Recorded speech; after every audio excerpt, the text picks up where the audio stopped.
जय जगन्नाथ। आज हूँ से अक्टोबर 29 तारीख जे दिन बात्या होता माने कथा भाविला बेलू बहुत दुख लगुच।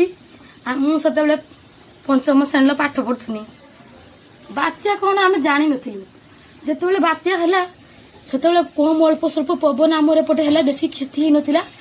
तार दिन को स्कूल गला बेलू सार कहते पिला माने घर जहाँ खाଇବା तुमर अच्छी आउ कि पिंधा वस्त्र धरिकी आस आम किसी साहाଯ୍य करने जीवु लोक खाया पाऊना कि पिंधापी पाऊना आम से घर को कांदी कांदी दौड़ीचु माँ को दे कहे माँ आम किसी पिंधा वस्त्र आउ कि खायापी मुड़ी दे आम स्कूल नहीं दबू लोक खायापी पाऊना आमर कौन छोट छोट पिला माने उपास अच्छा बाप माँ मरी जाती।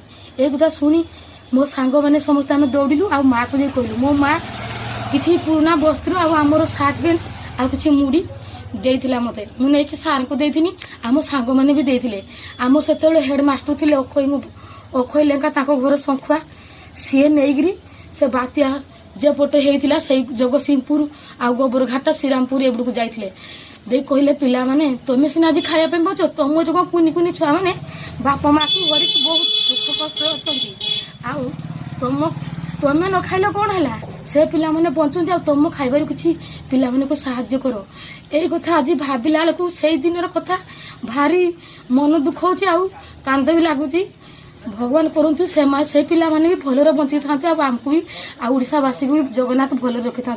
एति कही मोर शेष कर जगन्नाथ जय जगन्नाथ।